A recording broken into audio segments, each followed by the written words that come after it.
छोटी सुट्टी मोठी सुट्टी, मुलांना डब्यामध्ये रोज उठून वेगळं काय द्यायचं प्रश्न पडलाच नाही पाहिजे. छान 2-2 रेसिपी आहेत.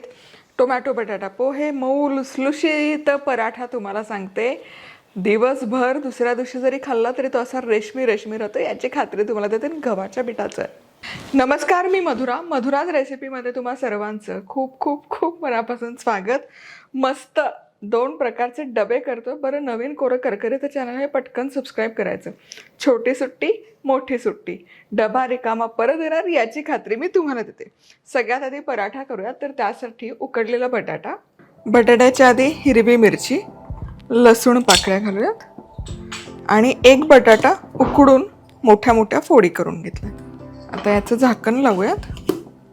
आधी पाणी न घालता फिरवायचं आणि आता यामध्ये पाव कप पाणी घालते. 1/4 कप म्हणजे 4 चमचे. ही अशी आपली बटाट्याची प्युरी तयार. चला आता पुढे गव्हाचं पीठ घेऊयात. याला गव्हाच्या पिठाऐवजी तांदूळाचं पीठ जरी वापरलं तरी काहीच हरकत नाही. जिरं, चिली फ्लेक्स, मिक्स्ड हर्ब्स, चवीपुरतं मीठ, खूप सारी कोथिंबीर हे मिसळायचं आणि यामध्ये ही बटाट्याची प्युरी घालायची आणि पाण्याचा वापर न करता याचं पीठ मळून घ्यायचं. हे असं पाणी अजिबात घालणार नाही मी यामध्ये.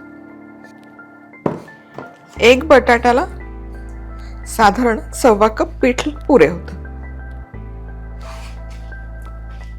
इथे ना बटाटा फिरवताना पाव कप पाणी वापरलं, तितक्याच पाण्यामध्ये हे पीठ मळून होतं. वाढीव पाण्याची अजिबात गरज नाही आणि 1/4 कप पीठ पुरे होतं. मी आता 1 कप घातलं आणि लागलं तर वर 2-3 चमचे घालेल. चला, इथे हे पीठ व्यवस्थित मळून तयार आहे. बघा, एकसारखं झालंय. 2 चमचे लागलं, पाव कप पण नाही वरण पीठ. आता यातून उंडे तयार करूयात. तर या प्रमाणात 5 पराठे बरोबर तयार होतात. 1 बटाटा वापरला की. हे स्मूथ करून घ्यायचं. तेलावर लाटलं तरी चालेल, मी पिठावर लाटते. हे छान असं पातळ लाटून घेऊ.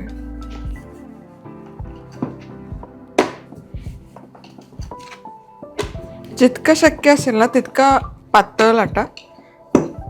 पराठ्याला चव छान लागते जितका पातळ लाटाल तितका.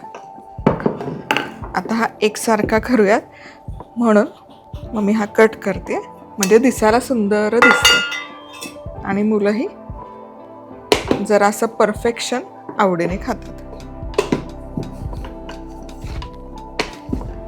हे बघा, आता चांगलं पातळ करून घेते. आता पराठा लाटून झाला.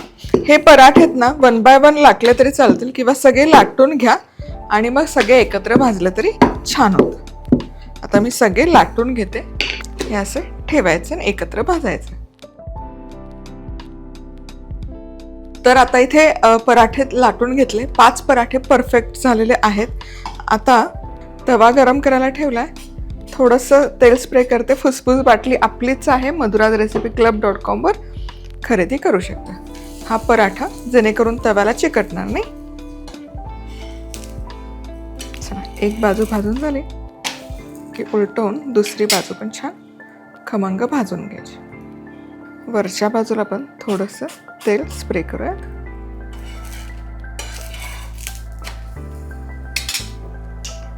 एकदम मऊ होतो हा पराठा आणि दिवसभर जरी ठेवला तरी असाच मऊ लुसलुशीत राहतो.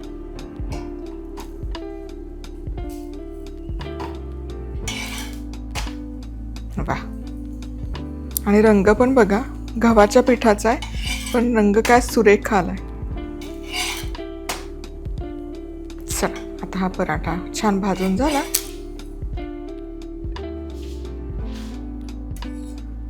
वा, पुढचा पराठा पण असाच भाजून घ्यायचा.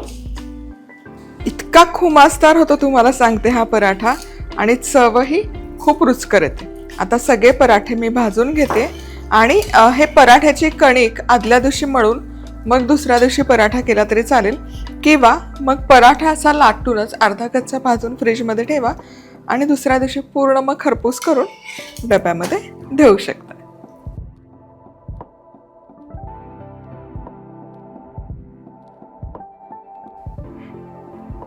चला आता टोमॅटो बटाटे पोहे करूयात. तर 2 चमचे तेल गरम करून घेतलं. यामध्ये मोहरी छान चुटचुटली पाहिजे. अर्धा चमचा मोहरी, 1 कप पोह्यांचं प्रमाण घेते मी, अर्धा चमचा जिरं,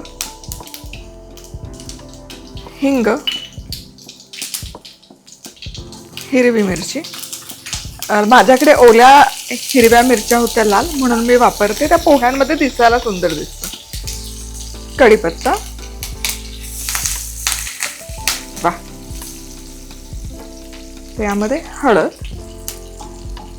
वा वा, टोमॅटो,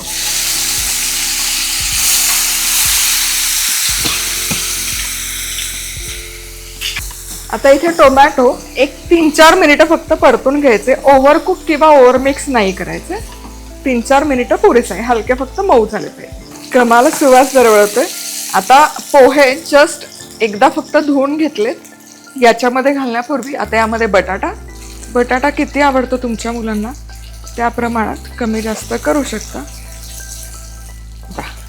आता या टोमॅटो आणि बटाट्याला चव लागली पाहिजे, म्हणून यावर थोडं मीठ, पोह्यांवर घालूच यात आपण, पण यावर देखील मीठ घालायचं. आता यामध्ये हे पोहे भिजवलेले, वा, पोह्यांवर थोडंसं मीठ, कोथिंबीर, बहारदार,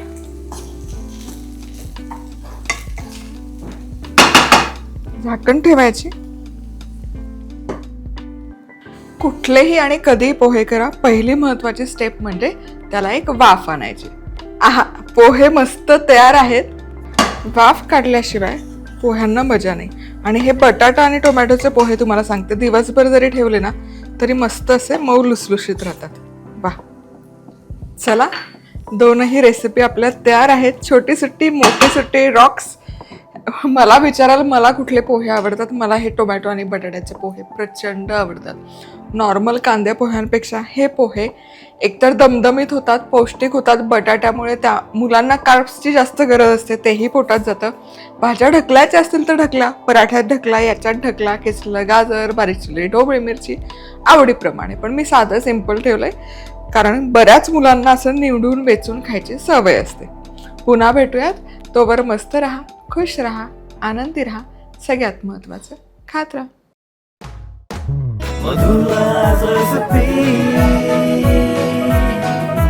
मधुराज रेसिपी, महाराष्ट्राची अस्सल चव.